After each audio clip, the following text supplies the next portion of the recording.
Hello, you wonderful people, and welcome to another episode of Not So Comic Book. This being a show where we talk about TV shows that are adaptations of comic books. For today's episode, I'm going to talk about the latest episode of Stargirl. A lot of really interesting things went down in this episode, so let's break it down. Or first and foremost, there's the whole situation. We get introduced to Artemis's parents, which I think it's interesting that her character's name is Artemis. Because once again, when I think Artemis, I think of because of Young Justice, I think of that Artemis. Because I know. Because I don't know the ins and outs of that character. I know, because obviously, her sister in Young Justice was Tigress. So it's interesting. Because I think it's technically an Artemis in the comic books, but I don't know if I don't think it's the same affiliation that Artemis from Young Justice have. I think that might be its own continuity. It might not be tied to the comic books. Once again, I am not very knowledgeable with comic books in general, but regardless, I like them being these sports heavy family, and just the fact of the matter is their daughter Artemis knocked out one of the players, got bitched. They were so pissed that they end up killing the coach, and then Icicle shows up later on. He's like, "What the hell are you doing? This is the third one in in a semester."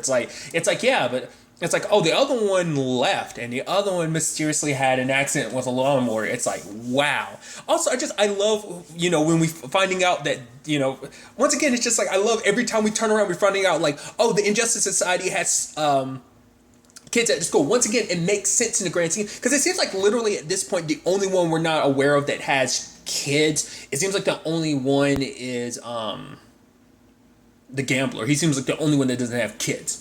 Because once again, Dr. Ito, like I said, it's just this inkling I have. I think that's going to end up being Beth's dad. Like I said, it could be totally wrong. I just had this inkling. When we first met him, I was I said that at the time. I was I just had a feeling he's Beth's dad. We'll ultimately have to see. Probably someone that's more knowledgeable in comic books. So it's oh yeah, you line up. It's oh, they have the same last name or something. What his real identity is, comic book wise. Of oh yeah, this is who he really is, his secret identity, and you probably line it up and oh yeah, that's Beth's last name. Maybe not. Like I said, I'm trying not to look into it. I don't want to spoil stuff first. This is all new to me, so I'm just taking it in as the show presents it. But nevertheless. But obviously they've been kind of out of the game for a while, but now Icicle's bringing them back into the fold and everything. So there's that. I even love later on when they're getting introduced to the new coach and everything. They're yeah, because obviously Artemis is it's so interesting too, because they were even throwing Artemis out last episode as to be a contender for potentially joining, and it turned out oh, her parents are supervillains. I love that. Interesting how that works. I mean, to be fair, we set it up with Cameron too, where it's oh yeah, his dad's a supervillain. He's actually the leader of this whole Injustice Society situation. But nevertheless, tangents and all that. But the fact of the matter is, Pat obviously confronts Courtney about all this stuff. It's the lantern could have killed you and stuff like that, and she's what does it do? It's nothing, thankfully, without the ring. Because I'm not that well versed in Green Lanterns, but I'm assuming if the ring was around and you weren't a chosen one, it'd probably do some oh, you're not worthy and kill you type of thing. I'm assuming. Granted, he got some of the stuff back, but not the pin. Because we see that still in Courtney's room, and you're okay, it's gonna pop up in the most inconvenient way, I'm sure, but I need to find out what the hell that pin does. Once again, I could look it up. I don't want to, but I cannot wait for the show to be this is what this damn pin does. This thing that, even Pat's oh, it's super dangerous, but obviously Courtney doesn't think it. So it's okay, I need you to get all of that stuff back for them, but because Courtney's I got, this, Justice Society together. It's Beth is Dr. Midnight, Rick is our man, who's Wildcats. Well, he's she's my friend Yolanda, and he's who is Yolanda? Wildcat. So it's because for him, he brings up the fact of the matter is it's a situation of they're in danger. You don't want them to end up like your friend Joey, right? And it's just kind of right. And she's yeah. And so he's get that stuff back. And he's I know you didn't have much of a high opinion of me, but I thought you thought better of me than this, and walks away. And I love later on Courtney's during breakfast and everything, she's huh, and just Pat kind of looks away. It's that fatherly, it's that parent moment of I'm not angry, I'm just disappointed. It's one of those ooh, parental gut punch. It's he doesn't say it, but you get that feeling oh, I'm just so disappointed in you, Courtney, and she feels it too. Which I also thought that was it's kind of that smaller part of the episode, but I really like it. I think it's kind of adorable. I'll get to it really quickly. Is the whole Mike situation. He's no, don't show up, Barbara. Neither you or Dad show up, because it's no one else's parents are going to be there, and I'm going to look like a nerd. lo and behold, everyone's parents are there except for his, and he's there kind of alone, kind of like looking every. I guess he thought like no one else would invite their parents, or maybe he was just too embarrassed. I think it's because he didn't think anyone would, and it's like, oh, now he feels all alone. I was like, oh man, and it's like Barbara shows up, I'm like, yeah, and he's like, holy shit, he's like, Barbara, you showed up, that's awesome. And I think it's very more impactful that Barbara's the one that showed up instead of his own dad, just because it's to the point he still refers to her as Barbara. He doesn't even call her mom. I mean, to be fair, it's not like Courtney calls Pat dad, but still. But I thought it was such an adorable moment, and they had together him explaining volcanoes and like activating the chocolate with the. I just thought it was like one of those like, oh, it's one of those heartwarming moments. You're like, this is super adorable. That's awesome. But Courtney trying to talk to first Yolanda, and she's like, oh, look at this. I think it was like a boxer, and she was like, yeah, he got kicked out because people believed he would cheated, but he's like, no, he didn't. So for her, she was inspired by this person because it's like he did a lot to gain back his reputation, and it's like obviously Yolanda can heavily like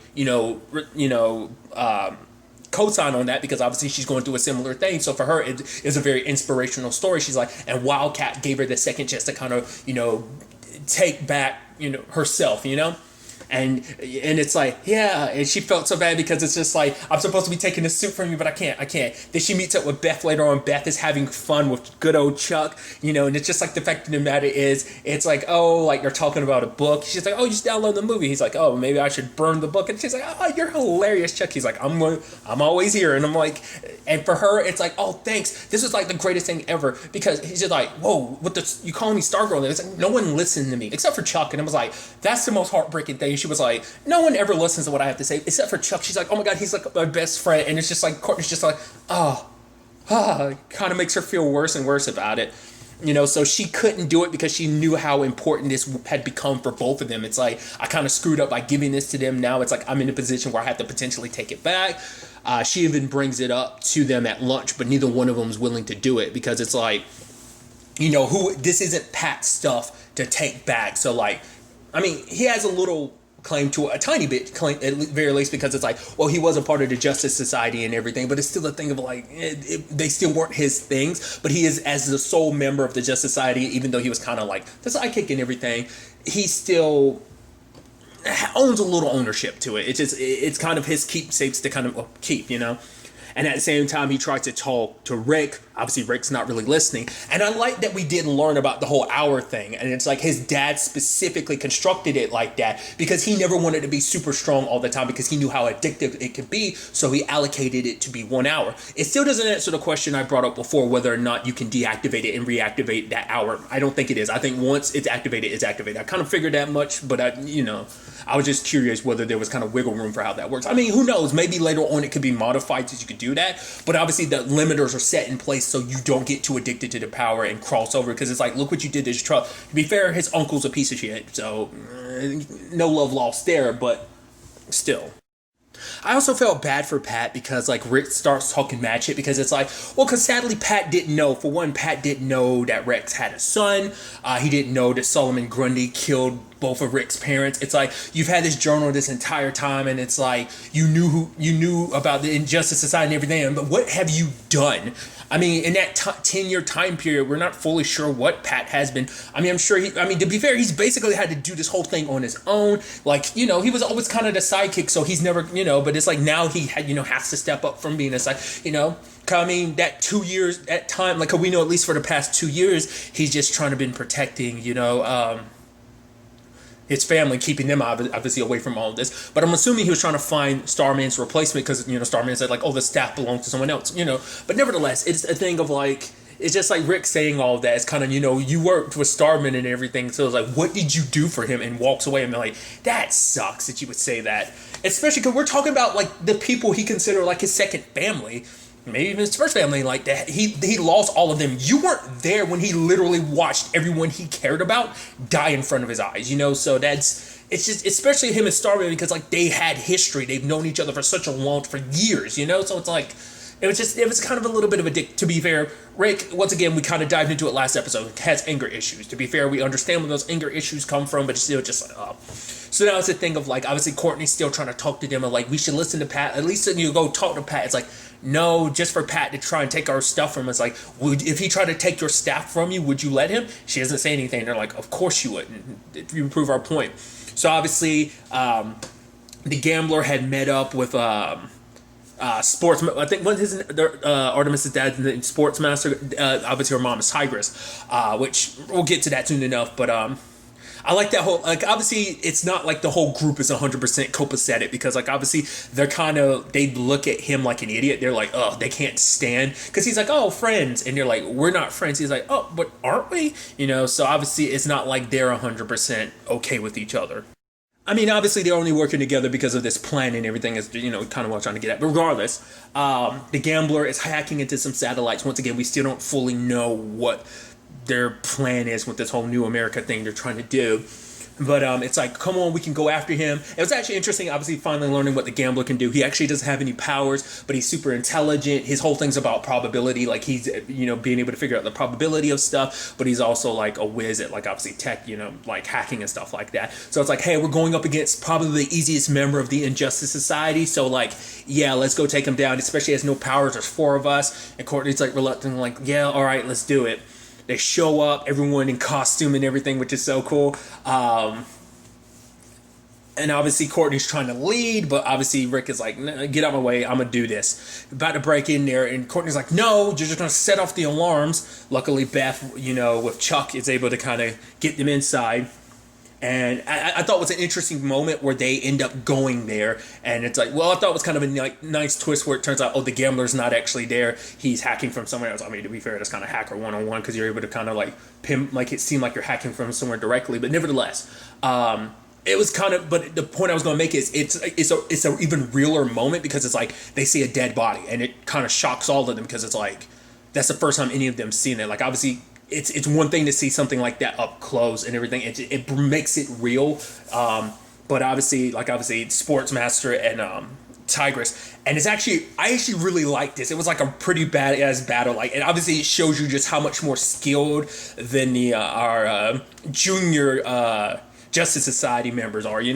And they basically, I mean, let's not, mince words. They got their ass handed to them easily. Like, Rick, like, I actually really like how Sportsmaster fights. I think it's such an interesting way, like, obviously using actual, like, the way he did the whole baseball things. I was like, dude, that's sick.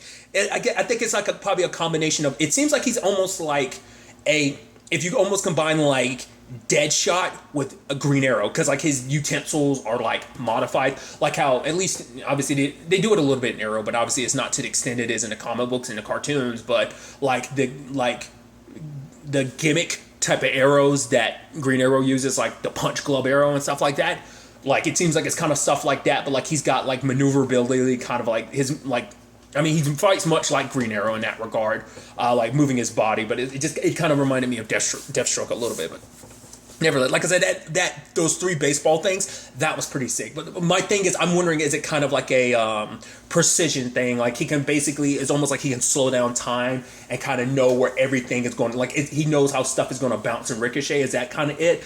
I don't know.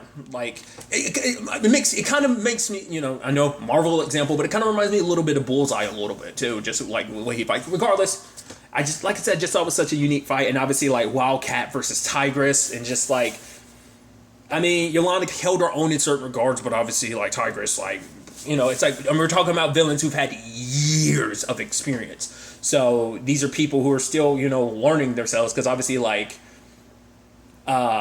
Rick picking up the car and getting, like, a baseball thrown at. I thought it was kind of sick how, like, Courtney slid under the staff, stopped the car by holding it up. She grabbed Rick, and the staff kind of pulled him from underneath the car. I was like, dude! And once again, I cannot, like, praise it enough. I love Courtney's way of fighting. Like, Stargirl's fighting style is so unique. Like, if I had to compare it, it kind of slightly reminds me of, like, Robin/Nightwing. Just because, and I only say that because it's like, he's one of the few heroes I can think of immediately off the top of my head that uses a staff as a weapon.